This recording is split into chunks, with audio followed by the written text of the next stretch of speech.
थे ना, एक वीडियो वायरल हो रहा था जो कह रहे थे कि जो है गधे को घोड़ा बनाना है क्या।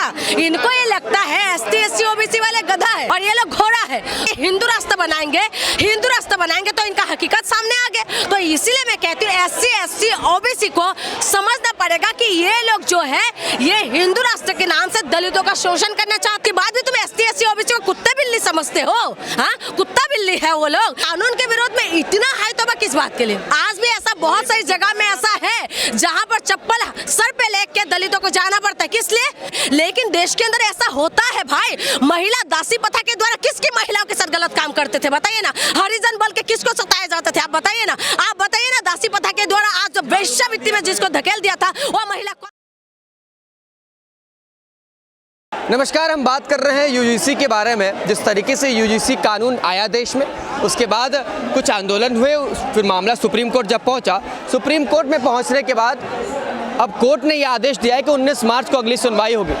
नमस्कार मैम, क्या नाम है आपका? मेरा नाम ऐसे जुनमणि रॉय भी है, मैसी भी है जी। मैम, जिस तरीके से UGC पर हम बात कर रहे हैं, UGC कानून जो आया कैसा कानून था और आपको क्या लग रहा है उस कानून में क्यों फिर कानून पे स्टे लग गया? क्यों स्टे लग गया? अगर इसका सवालों का जवाब दिया जाए तो आपको मैं बता दूं कि इन्हीं की पेट में दर्द हो रहा था, जिसकी वजह से UGC कानून में रोक लगा दी। क्योंकि सरकार लाया था ये कानून इसीलिए क्योंकि दिखाना था इन लोगों को। बस क्या है कि दिखा दे, शो कर दे कि हाँ हम लोग OBC और SC SC का साथ में खड़े हैं। लेकिन इनका डंडा बजाने का काम कौन कर रहे हैं? सरकार कर रहे हैं। और सरकार ने कमी इसीलिए लेके आई क्योंकि कमी रहे उसमें और रोक लग गए। सुप्रीम कोर्ट ने रोक लगा दी। आपने देखा होगा उस वक्त ऐसा एक वीडियो वायरल हो रहा था जो कह रहे थे कि जो है गधे को घोड़ा बनाना है क्या। इनको ये लगता है ST SC OBC वाले गधा है और ये लोग घोड़ा है। तो जो अपर कास्ट सो कॉल्ड जो खुद को अपर कास्ट बोलते हैं, तो उन लोगों ने अपना हाई हुल्ला करा, हर जगह वो लोग ही बैठे हुए। तो उसके बाद उसमें रोक लग गई। उसमें कोई बड़ी बात थोड़ी ना। ये सरकार की कमी है। सरकार कभी भी ST SC OBC का हित नहीं चाहते। उस कानून में क्या था? यही तो था ना कि OBC को शामिल कर दिया। मेरा एक सवाल है, जब सरकार ये कानून लेकर आई, बीजेपी के जो कोर वोटर्स है वो स्वर्ण समाज से आते हैं, राइट? वो लोग उनके खिलाफ हो गए तुरंत। बता तो रहे हो, पहले हमारे पप्पा पप्पा पप्पा चिल्लाते थे ना, तो पप्पा तो जब भी कानून लेके आए तो इनका विरोध में हो गए। और आप एक बात बताइए, जो इंसान कल तक उनका सपोर्ट कर रहा था उसके बाद उनका विरोध में खड़े हो गए। यानी कि ये लोग जो है ST SC OBC का है ही नहीं। और दूसरी बात मैं आपको बता दूं, ये जो खुद को कहते हैं कि हिंदू राष्ट्र बनाएंगे तो इनका हकीकत सामने आ गया। तो इसीलिए मैं कहती हूँ SC SC OBC को समझना पड़ेगा कि ये लोग जो है ये हिंदू राष्ट्र के नाम से दलितों का शोषण करना चाहते हैं। OBC को फिर से वहाँ लेके जाना चाहते हैं जहाँ से उठ के आज बड़े बड़े पदों में बैठे। इसीलिए तो विरोध कर रहे हैं, नहीं तो किस बात का विरोध है? मैम, आप ये मानती है कि इस कानून में कुछ भी चीजें गलत नहीं थी? बिल्कुल, कानून बिल्कुल ठीक था। एक बात बताइए, थोड़ा बहुत जो कमी थे, थोड़ा बहुत कमी, इसमें तो शिकायत का ही मौका दिया था ना, शिकायत का मौका दिया था और तो कुछ दिया नहीं था। इसमें बस ये था कि OBC जो है वो लोग शिकायत कर सकते थे और उसके बाद इन्वेस्टिगेशन करते हैं, उसके बाद पता चलता है कि सही है गलत है। लेकिन उस कानून के विरोध में इतना हाई तौबा किस बात के लिए?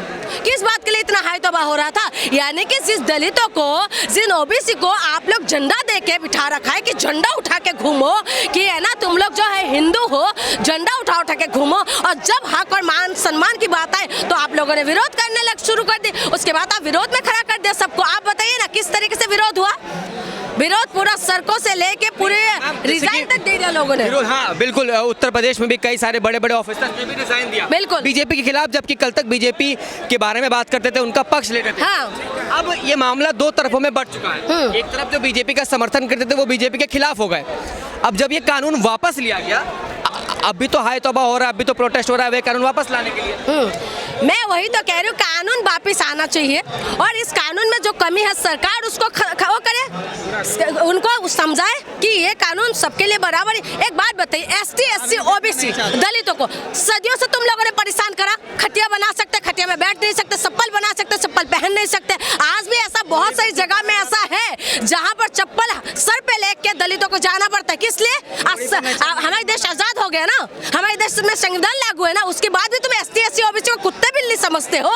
हाँ, कुत्ता बिल्ली है वो लोग, तुम्हारी बस मैल ही धोते रहे। वो कभी भी अपने हक और अधिकार के लिए वो लोग अपना जुबान ना खोले, अपने हक और अधिकार की बात ना करे। इसीलिए मैं आपको कह रही हूँ कि ये लोग जो हिंदू राष्ट्र की जो मांग करते हैं, जो ST SC OBC को जिसके विरोध में खड़े करते हैं, हिंदू राष्ट्र की मांग करके मुसलमानों को टारगेट बना रहे हैं, लेकिन मुसलमान इनकी टारगेट में नहीं है, सबसे बड़ी टारगेट में है दलित OBC। ये लोग नहीं चाहते कि आज भी चाहते हैं कि जो यादव आज जो है वो गाय पाले। आप क्या चाहते हैं, हिंदू राष्ट्र बने कि नहीं बने? क्यों बने भाई? क्यों बने हिंदू राष्ट्र? हिंदू राष्ट्र इसीलिए बने कि हम महिलाओं को स्टोन पे टैक्स लगा दे। हिंदू राष्ट्र इसीलिए बने कि हम कपड़े ना पहन पाए। हिंदू राष्ट्र इसीलिए बने कि हम महिलाओं को तुम लोग लगाम खींचो। हिंदू राष्ट्र इसीलिए बने कि महिलाओं को चार दीवार में बंद कर दो। और हिंदू राष्ट्र इसीलिए चाहिए तुम लोगों को कि हम जैसे महिलाओं को तुम लोग ऐशी का अड्डा बना सको। हाँ, देवदासी प्रथा के द्वारा, सती प्रथा के द्वारा हम लोगों को भून दो। इसीलिए कौन सा हिंदू राष्ट्र की मांग कर रहे हैं? मैं कि आखिरी बात, एक मिनट, मैं ये आखिरी सवाल कर रहा हूँ, क्योंकि जब मैं उनके पक्ष में गया था बातचीत करने के लिए, जब प्रोटेस्ट हो रहा था, उनका ये कहना था कि अगर कोई दलित समाज से आता हुआ व्यक्ति हम पर यह आरोप लगा देता है कि मैंने जो है जाति सूचक शब्दों का इस्तेमाल किया है, आपको भेदभाव किया, आपके कपड़ों की जो है तौहीन की है, तमाम चीज़ें की है, तो हम पर तो आरोप लग जाएगा, कॉलेज यूनिवर्सिटी में हमारा करियर खत्म हो जाएगा। उनका ये पक्ष था। उनका करियर खत्म हो रहा है। आज तक आप बताइए कि अपर कास्ट की कोई भी ऐसा व्यक्ति हो जो कहते हैं कि जाति के नाम में हमें सताया गया? कोई देखा है? कोई ऐसा केस है जाति के नाम से सता के वो लोग सुसाइड कर दिया हो? देखा? रोहित वेमुला कौन थे भाई? पायल तन्वी कौन थी? तो जो जाति के नाम से आज भी दलितों को मुंह पे मूत देते हैं, आज भी दलितों को पेशाब पिलाया जाता है, आज भी दलितों को ना थूक चटाया जाता है, आज भी दलितों को जो है खटिया पर बैठने नहीं देते, आज भी दलित महिलाओं के साथ बलात्कार होता है, इंसाफ नहीं मिलते, और उसकी बात आप कहते हैं महिला के साथ बलात्कार होता है, ये बात बिल्कुल गलत है। आप अगर ये बात कहेंगे किसी सिर्फ दलित महिला के साथ बलात्कार होता है, मैं इसका सपोर्ट। आप एक महिला हैं, सारी महिला के साथ बलात्कार, किसी भी महिला के साथ अगर बलात्कार हुआ है, नहीं, किसी भी महिला के साथ बलात्कार हुआ है, नहीं मिलते, न्याय नहीं मिलता। आप इस पर बात, हाँ, न्याय नहीं मिलता। मैं दूसरी बात, आपकी बात ही बता रही हूँ। दलित महिलाओं की आप कह रहे नहीं, सुने मेरी बात, दलितों की बात कह रहे हैं ना। निभ्या कांड हुआ था ना, निभ्या कौन सी कास्ट की थी? निभ्या कांड के अंदर पूरा देश की जनता को लगा था कि बलात्कार हुआ है, ठीक है, लेकिन हाथरस की बेटी के साथ जब बलात्कार हुआ तो देशवासियों को नहीं लगा कि बलात्कार हुआ है। बताइए ना, मैं यही बता रही हूँ कि देश के अंदर आज भी भेदभाव है, महिला होती है। मेरे लिए भी कोई कास्ट नहीं मायने रखते, महिला के लिए कोई कास्ट मायने नहीं रखते। महिला की ना तो कोई जाति है ना तो कोई धर्म है। मैं भी मानती हूँ कि इंसान सबसे बढ़कर है।